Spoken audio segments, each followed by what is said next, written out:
Buenas tardes, bienvenidos a su noticiero TV Hoy. A continuación, los estaremos llevando en un viaje en el tiempo. Tenemos como invitados especiales a los doctores Belisario Betancur y Virgilio Barco Vargas, quienes nos estarán contando las experiencias vividas en sus respectivos periodos de gobierno como presidentes de Colombia, en una de las épocas más trascendentales en la historia de nuestro país. A continuación le damos paso a nuestra compañera Virginia Vallejo, quien está con el doctor Belisario Betancur. Adelante, compañera. Gracias, compañera. Conocido como el hombre fuerte de Amagá, abogado, escritor, poeta y político colombiano, 2 veces candidato presidencial por el Partido Conservador y presidente de la República de Colombia durante el periodo 1982 a 1986. Bienvenido, doctor Belisario Betancur. ¿Cómo está usted? Muy buenas tardes, Virginia. Muchas gracias por la invitación y por permitirme dirigirme a todos los colombianos. Doctor, durante su candidatura impulsó su plan de gobierno Cambio con Equidad. De todas sus propuestas, ¿cuáles considera usted que lo llevaron a obtener el triunfo? En primer lugar, la intención de este plan de gobierno era generar un cambio que impactara en la sociedad, gracias a la visión de poder de crear un país progresista y con el ánimo de solucionar el caos social que vivíamos a nivel mundial. Recordemos que Colombia vivía graves problemas de educación para esa época. Nacido en el seno de una familia de campesinos pobres y semianalfabetos, que vivía en una casa de adobe, realizó los estudios primarios en una escuela rural de su terruño en el sudoeste antioqueño y alternó la asistencia a las aulas con la recolección de café y el cultivo de la tierra. Sus padres, Rosendo Betancur, quien aportaba a la magra renta familiar lo que le pagaban como arriero de ganado, y Ana Otilia Cuartas, le dieron nada menos que 21 hermanos. ¿Cómo fue que una persona tan humilde y de escasos recursos llegó a ser presidente de la República? Bueno, Virginia, sí, efectivamente vengo de una familia de labriegos. Mi padre quiso que me dedicara al cultivo de la tierra, pero yo siempre tuve muy claro que lo mío era otra cosa. Tenía que capacitarme porque sentí que tenía muchas cosas para aportarle al país. Abrazó las ideas anticomunistas y nacionalistas de la Europa de la Segunda Guerra Mundial, llegando a hacerse discípulo ideológico de los grandes líderes del Partido Conservador, Mariano Ospina Pérez y Laureano Gómez Castro, a quienes se hizo muy cercano. Cuénteme, doctor, ¿cómo inició su carrera política? Bueno, Virginia, en 1945 inicié como diputado a la Asamblea de Antioquia por el Partido Conservador.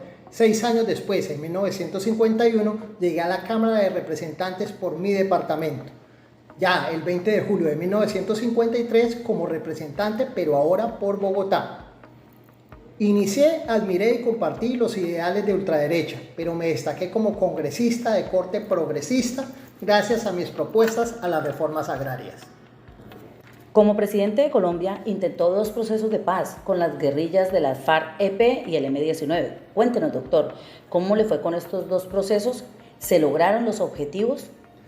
Virginia, el 18 de noviembre de 1982, el Congreso aprobó la Ley 35 de Amnistía, proyecto del senador Gerardo Molina Ramírez, por lo cual cientos de guerrilleros presos fueron amnistiados y puestos en libertad. Obviamente esto generó alguna polémica.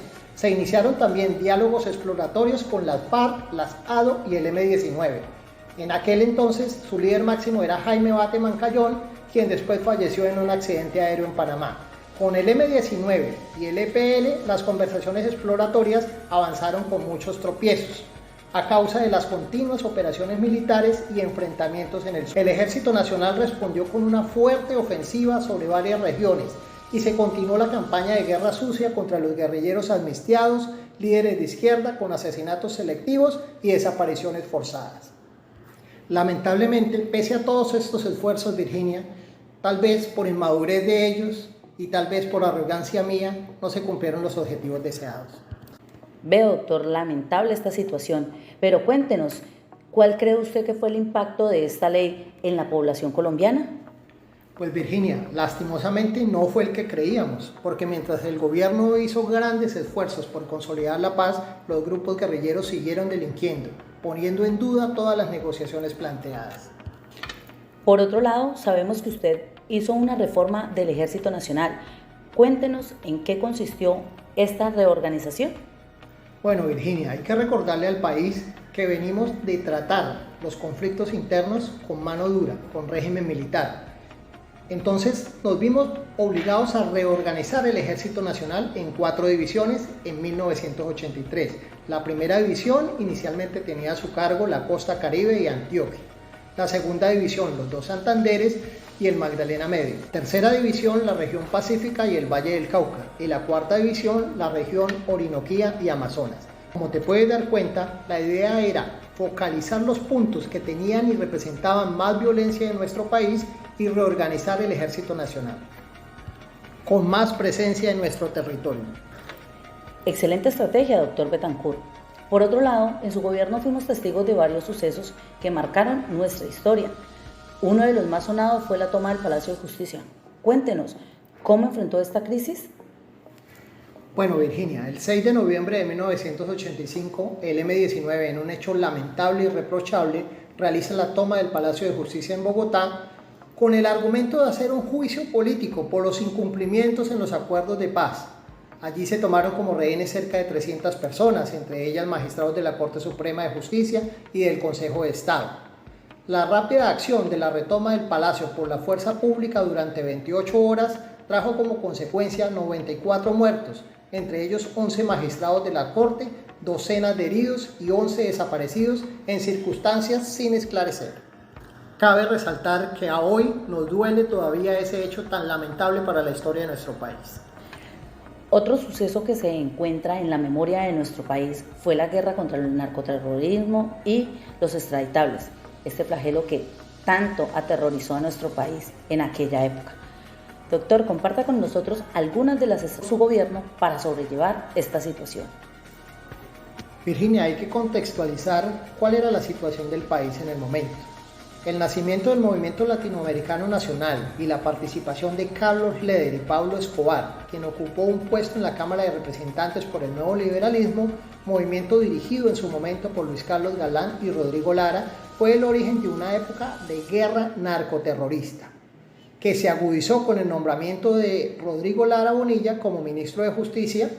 Inició una férrea oposición a la narcopolítica, que originó el retiro de muchos de estos personajes del ámbito público y que después pasaron a conformar el grupo de los extraditables, con el cartel de Medellín y Pablo Escobar a la cabeza, cuyo objetivo principal fue evitar la aprobación en la Corte Suprema de Justicia del Tratado de Extradición con los Estados Unidos, y que originó una época de violencia terrorista en nuestro país que incluyó la toma del Palacio de Justicia y el asesinato del ministro Lara el 30 de abril de 1984, desatando lo que se denominó la narcoguerra. Cabe resaltar que su periodo de gobierno fue bastante caótico, puesto que tuvo que enfrentar varios hechos que después de tantos años aún retumban en la memoria de los colombianos. ¿Cómo no recordar la tragedia ocurrida en el año de 1985, la erupción del volcán Nevado del Ruiz? Cuéntenos, doctor, ¿cuáles fueron las medidas tomadas por su gabinete para afrontar esta crisis? Claro que sí, Virginia, me tocó vivir un periodo presidencial bastante complejo. El país no se acababa de reponer de la catástrofe ocurrida por el terremoto de Popayán, donde el desastre afectó a más del 60% de la población caucana, y luego nos vimos obligados a enfrentar una tragedia peor. Pero Virginia, ¿quién mejor para responder tu pregunta que el doctor Iván Duque Escobar, quien para aquel entonces se desempeñaba como ministro de Minas? Damos la bienvenida al doctor Iván Duque para que nos comente los pormenores que rodearon dicho momento. Te escuchamos, doctor. Claro, Virginia. Empiezo por contarles que se tomaron muchas medidas en torno a la actividad que registraba el volcán meses antes de la tragedia. Movilizamos a los mejores ingenieros, geógrafos y especialistas quienes nos informaban el progreso de la actividad por el aumento de la emisión de gases y nubes de ceniza volcánica. Como respuesta a ello, se emite la alerta naranja para que los pobladores estuvieran atentos. Sin imaginar que aquel miércoles 13 de noviembre de 1985, en la noche, sucedería lo peor, ya que el volcán Nevado del Ruiz entraría en erupción, produciendo una avalancha que hizo desaparecer la población de Armero, Tolima, perdiendo la vida aproximadamente 31.000 personas. El hecho generó mucha polémica, sobre la culpabilidad del gobierno, pues fuimos acusados de no haber tomado las medidas de prevención y no creer necesaria la evacuación de los habitantes de Armero, además de una presunta negligencia para prevenir y enfrentar la tragedia. Se le consideró al presidente en ese momento como máximo responsable de lo sucedido. Pero Virginia, les puedo asegurar que nosotros como gobierno hicimos todo lo que estuvo a nuestro alcance. Por el contrario, fue la población civil la que no atendió las recomendaciones y el llamado realizado por parte de las autoridades. Bueno, doctor Belisario, pero no todo fue malo. Durante su mandato hubo hechos importantes para la historia de nuestro país. Cuéntenos algunos de ellos. Sí, claro, Virginia, todo no fue negativo. Los grandes procesos se enriquecen con aciertos y con errores. En julio de 1986, pocos días antes de entregar la presidencia, recibimos la visita ante el llamado de toda nuestra población consternada por tantas tragedias de su santidad Juan Pablo II, quien estuvo en 7 ciudades durante una semana. Para aquel entonces, nuestro literato y escritor Gabriel García Márquez fue elegido por la Academia Sueca para ser galardonado con el Premio Nobel de Literatura en octubre de 1982. Como hecho trascendental, tuvimos que declinar ser sede de la Copa Mundial de Fútbol designada por la FIFA en 1974, puesto que con el abatimiento que tuvimos por tantas tragedias era imposible atender las exigencias del máximo órgano del fútbol y nos pareció conveniente disponer de ese dinero para el desarrollo y progreso del país. Como pudimos ver, durante su mandato tuvo que enfrentarse a momentos épicos de la historia de nuestro país. Pero la moneda siempre tiene dos caras. También pudimos resaltar hechos positivos que aportaron al desarrollo de una nueva Colombia. Doctor Bethancourt, ha sido un placer tenerlo con nosotros. Agradezco muchísimo su tiempo y la disposición para compartir con nosotros sus experiencias. Claro que sí, Virginia. Muchas gracias por la invitación y por permitirme compartir con ustedes en este espacio. Doctor Iván Duque, agradezco su participación. Virginia, muchas gracias a ti por la invitación. Bueno, ahora damos paso a nuestra compañera Margot Richie, quien se encuentra en estudio con otro invitado especial. Adelante, Margot.